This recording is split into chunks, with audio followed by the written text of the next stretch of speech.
Além do medo, 7 ingredientes para uma narrativa de terror inesquecível. Nesse vídeo você vai desvendar os segredos de uma narrativa de terror envolvente, aprimorar suas habilidades de criar tensão e suspense, aumentar suas chances de escrever uma história de terror memorável e muito mais. Eu sou o Vilto Reis, escritor, professor de escrita criativa e roteirista de quadrinhos, e seja bem-vindo a esse vídeo que é um aquecimento, um esquenta para a nossa Rota do Escritor, um evento online que é totalmente grátis, e nesse evento eu vou te mostrar o caminho das pedras do início ao fim para você escrever e lançar o seu livro. Quer participar? Então é só clicar no primeiro link na descrição e confirmar a sua presença. Antes de falarmos do assunto de hoje, eu quero te oferecer um presente que vai levar a sua escrita a outro nível. Como ganhar esse prêmio? Simplesmente dê um like nesse vídeo, se inscreve no canal e ativa as notificações e pronto. Você vai receber aí toda semana informações valiosas para suas histórias brilharem. Posso contar com você? Maravilha então. E agora, preparado para o nosso tema de hoje? Então vem comigo com esse vídeo para esse conteúdo. Eu aposto que você já pensou em como o gênero de terror tem essa habilidade única de nos envolver de uma forma que outros gêneros muitas vezes não conseguem. Não é à toa que filmes e livros de terror têm um público fiel. Mas você já parou para pensar que parte desse engajamento vem da nossa capacidade de trazer algo novo para essas histórias? Então, se você ficar repetindo as mesmas fórmulas, o leitor ou o espectador logo se cansa. Portanto, inovar no gênero, inovar em todos os gêneros, mas especialmente no terror, é a chave para manter o seu público aí na ponta da cadeira, e é sobre isso que a gente vai falar agora. Vamos para os 7 ingredientes para uma narrativa de terror inesquecível. Primeiro ingrediente: o terror na banalidade. Você já parou para pensar que o objeto mais simples do seu dia a dia pode se tornar uma fonte incrível, uma fonte aterrorizante, uma fonte de terror? Eu estou falando de coisas bem banais mesmo, como um espelho, um telefone ou até a campainha da sua casa. Imagina uma história onde a campainha toca sempre à meia-noite e quem atende se depara com algo terrível do outro lado. É a banalidade virando um pesadelo. O que isso faz é simples: torna a história mais próxima de você, assim, mais acessível do seu leitor. Torna o terror mais palpável, porque essas coisas fazem parte do seu mundo. E o leitor começa a pensar: caramba, isso poderia acontecer comigo. E antes de eu passar para o próximo ingrediente aqui desse vídeo, comenta aqui para mim, qual é a sua história de terror preferida ou o seu autor de terror preferido? Segundo ingrediente: o uso inusitado do ambiente. As casas mal assombradas e florestas escuras já renderam muitas boas histórias. Mas também eu acho que elas já deram o que elas tinham que dar. Agora imagine um ambiente que você nunca esperaria que fosse aterrorizante. Sei lá, um exemplo. Um hospital durante o dia. Sim, um lugar que é o símbolo de cura e cuidado das pessoas. Agora coloca lá uma enfermeira que sempre que sorri, sei lá, algo está estranho. Os pacientes começam a notar que quem ela cuida piora. Isso vai criando uma atmosfera de tensão insuportável porque foge do que a gente está acostumado. O mesmo vale para um jardim de infância. Imagina a professora contando histórias que deixam as crianças com medo, histórias que começam a se tornar realidade. E aí você rompe com a expectativa e nessa quebra encontra uma forma original de assustar. E isso é inovar no terror. E o próximo ingrediente é um que talvez você nunca tenha pensado. Terceiro ingrediente: o medo do conhecido. Olha só, um erro comum que eu vejo por aí é achar que o terror só vem de monstros, fantasmas e tudo que é sobrenatural. Não é bem assim. Eu te digo, tem muito mais ali na esquina da sua casa, no seu trabalho, ou quem sabe até dentro da sua própria família. Eu mesmo, nada me aterroriza mais do que os boletos. Mas enfim, não é o tema desse vídeo. O cotidiano é uma mina de ouro para quem quer escrever terror. Já pensou em como algo comum, como uma festa de aniversário, pode ser transformada numa cena de pura aflição?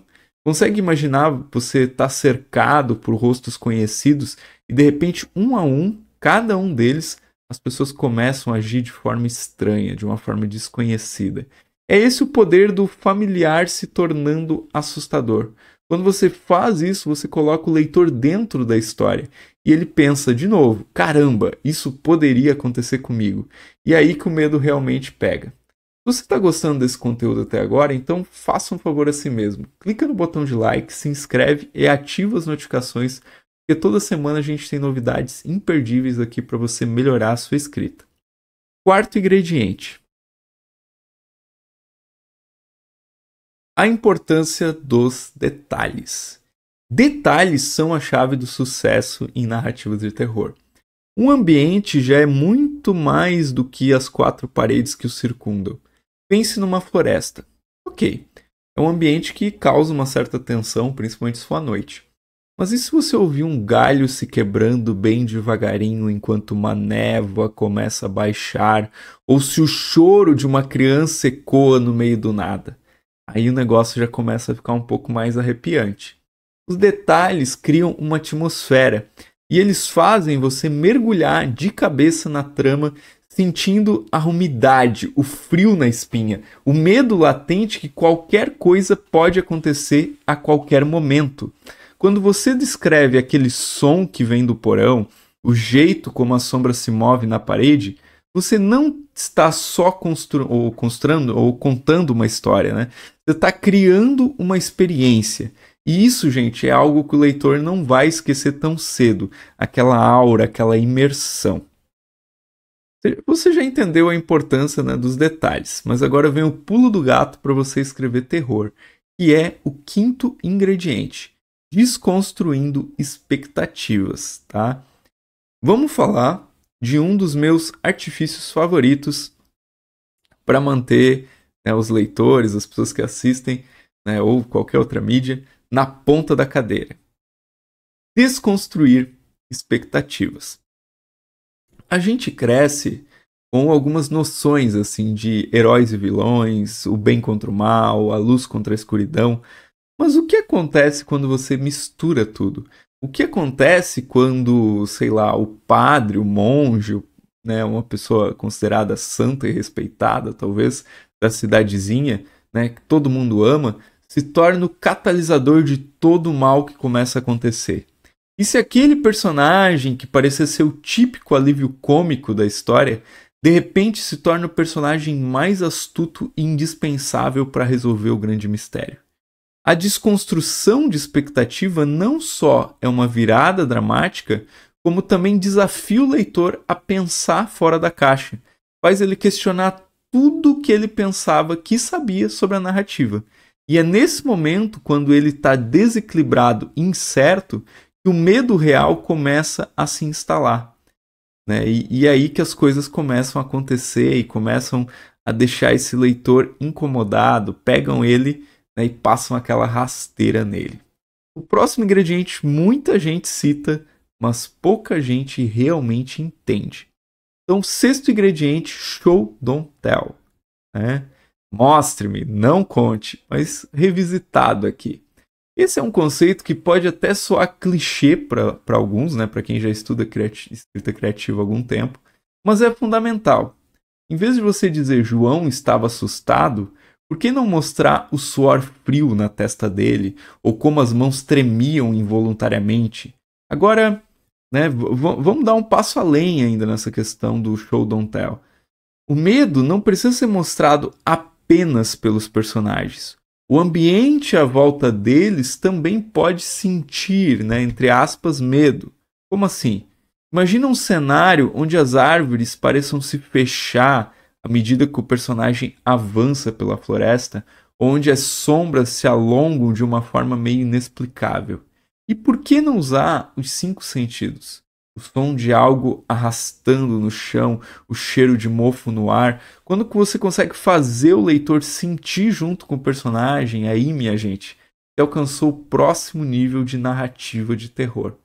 E agora vem o ingrediente fundamental do terror. Se você não captar isso, o vídeo e todo o seu esforço na escrita pode ser em vão. Então presta atenção no sétimo ingrediente, que é o ritmo do medo. Sabe quando você está lendo um livro ou assistindo a um filme, sente aquele frio na espinha? mesmo quando nada muito óbvio está acontecendo, isso tem muito a ver com o ritmo. Por exemplo, às vezes, uma cena bem lenta, quase parada, onde cada detalhe é descrito minuciosamente, pode ser angustiante.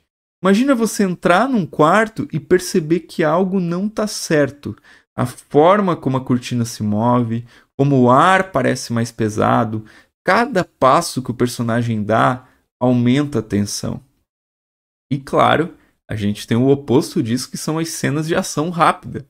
Mas o truque aqui é saber mesclar os dois ritmos de uma forma que seja harmoniosa.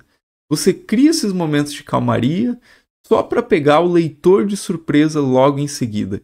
E essa é a arte de manipular o ritmo para poder instigar o medo. Ainda sobre o ritmo, uma técnica interessante é usar o próprio estilo de escrita para poder aumentar a tensão. Você pode brincar com a estrutura das frases e parágrafos para influenciar o ritmo da leitura. Por exemplo, frases curtas e diretas podem dar um senso de urgência e acelerar o ritmo. Digamos, ele ouviu um barulho, olhou para trás, nada, outro barulho, correu. Tudo em frases curtinhas. Ele ouviu um barulho, ponto. Olhou para trás, ponto. Nada, ponto. Outro barulho, ponto. Correu, ponto. Percebeu como você quase não tem tempo para respirar com isso? Agora, se você quer dar um momento de respiro ou até criar uma sensação de falsa segurança, você pode alongar suas frases e entrar em detalhes. Imagina que fosse uma frase só. Ele entrou no quarto, olhando para os móveis antigos, sentindo o perfume suave do incenso que ainda pairava no ar. Então, brincar com o ritmo dessa forma vai além de apenas o que está acontecendo na trama. Entra também na forma como você conta essa história. Você acaba guiando as emoções do leitor não apenas pelo conteúdo, mas também pela forma. E isso pode ser uma arma poderosa na sua caixa de ferramentas de escritor de terror. Então, que tal experimentar essas técnicas no seu próximo conto ou capítulo e ver como o ritmo pode se tornar um aliado para criar uma certa atmosfera de medo? É um exercício que pode trazer resultados surpreendentes na sua escrita e que eu super recomendo para você. Pronto, agora você já sabe como fazer aquele tempero especial para suas histórias de terror. Falamos sobre como o ritmo do medo pode aumentar a tensão, como mostrar o medo através dos detalhes é mais eficaz do que simplesmente contar e muito mais. Mas lembre-se, o desenvolvimento da sua história é tão importante quanto a escrita em si. Imagina se você pudesse pegar a receita exata para transformar a sua ideia em um livro publicado. E por falar nisso, meu próximo vídeo é, na verdade, uma live imperdível intitulada Ela Saiu de Não Apenas Como Terminar a História para um livro publicado, uma entrevista com a Vilma Guedes, onde a gente vai desvendar juntos como ela fez essa jornada incrível de alguém que não conseguia terminar uma história para alguém que publicou um livro e está fazendo muito sucesso. E você vai querer saber aí os detalhes dessa história, eu tenho certeza. Se você ainda não se inscreveu no canal, clique aqui para fazer isso agora, dê o seu like nesse vídeo e ative as notificações, porque assim você não perde essa entrevista incrível e muitas outras dicas preciosas. E falando em não perder nada, esse vídeo aqui faz parte da Rota do Escritor, é um aquecimento para a Rota do Escritor, uma série de 3 lives com o objetivo de te levar da ideia inicial até ver o seu livro pronto para conquistar o mundo. Para se inscrever nesse evento gratuito é só clicar aqui no primeiro link da descrição. Então é isso, pessoal. Essa jornada da escrita é longa, mas com as ferramentas certas ela fica muito mais saborosa. Nos encontramos aí na live no próximo encontro aqui do canal.